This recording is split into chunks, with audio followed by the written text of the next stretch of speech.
हुए बलिदान मुखर्जी, वो कश्मीर हमारा है।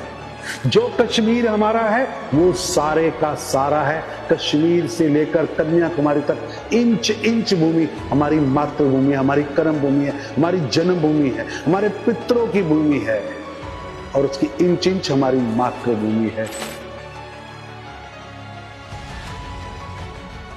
एक देश में दो विधान, दो प्रधान, दो निशान नहीं चलेंगे, नहीं चलेंगे, नहीं चलेंगे। ये नारा विरोध का नहीं, ये राष्ट्र के पुनर्निर्माण का शंखनाद था।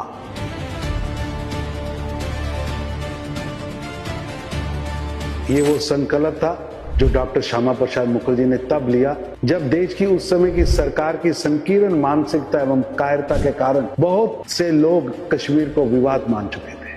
मुखर्जी ने देश को याद दिलाया कि जम्मू कश्मीर भारत का अभिन्न अंग था और रहेगा, लेकिन ये सिर्फ शब्दों के लिए नहीं, उसके लिए संघर्ष और बलिदान की जरूरत है। 1953 में डॉक्टर मुखर्जी ने धारा 370 के विरोध में अपने प्राण तक निछावर कर दिए। उन्होंने कहा था, मैं एक देश में दो विधान, दो प्रधान स्वीकार नहीं करूंगा। और उनका बलिदान हमें लगातार ये याद दिलाता है कि धारा 370 सिर्फ एक संवैधानिक गलती नहीं, ये एक ऐतिहासिक अन्याय और अत्याचार था जो देश की एकता और अखंडता की आत्मा को छलनी छलनी करता है। आजादी के बाद जब पूरा देश एक संविधान, एक झंडे, एक कानून के साथ जुड़ा, तब जम्मू कश्मीर को एक अलग राज्य का दर्जा देकर देश की आत्मा को बांट दिया गया। देश के अंदर नेहरू गांधी परिवार और कश्मीर के अंदर अब्दुल्ला मुफ्ती परिवार ने जम्मू कश्मीर को 370 धारा की जंजीरों में जकड़ दिया।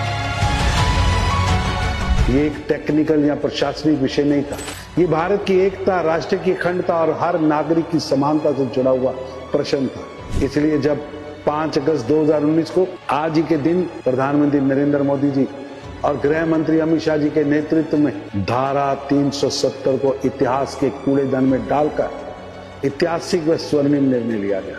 ये केवल एक कानून हटाया नहीं गया था, ये एक घाव भरा गया था, ये एक जंजीरें तोड़ी गई थी जिस जंजीरों के कारण कश्मीर को बांध दिया गया। इस फैसले ने उस अधूरे स्वप्न को साकार किया जिसे श्यामा प्रसाद मुखर्जी ने देखा था। जो सपना मुखर्जी जी ने 50 के दशक में देखा था, उस सपने को दिशा देने का काम अटल बिहारी वाजपेयी जी ने किया। पीढ़ी दर पीढ़ी हजारों कार्यकर्ताओं जिसके लिए तप करते हुए, भूखे रहते हुए, लाठियां खाते हुए जेलों में जाना पसंद किया, लेकिन एक देश में दो विधान, दो प्रधान, दो निशान नहीं चले। और जैसे आज प्रधानमंत्री नरेंद्र मोदी जी के निर्णायक फैसला लेते हुए 5 अगस्त 2019 को धारा 370 और 35 को तोड़ दिया। जो सपना सरदार वल्लभ भाई पटेल का था, बाबा साहब आम्बेडकर का था, डॉक्टर श्यामा प्रसाद मुखर्जी का था,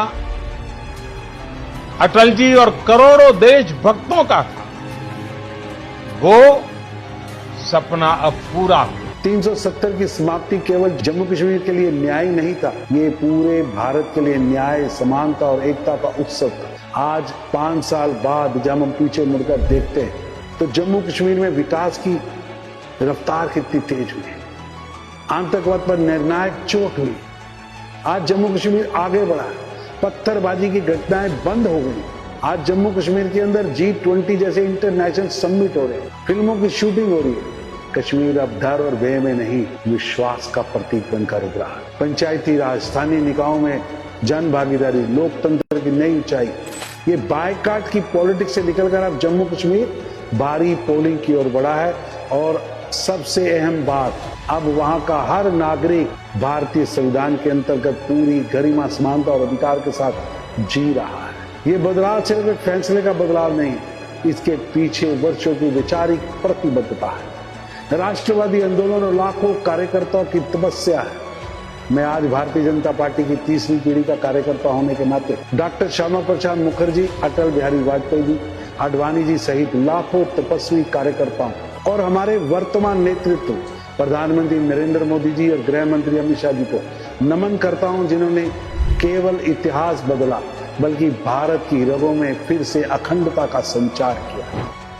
370 अब इतिहास में दफन है और नया जम्मू कश्मीर भारत की आत्मा का हिस्सा है। जय हिंद, वंदे मातरम, भारत माता की जय।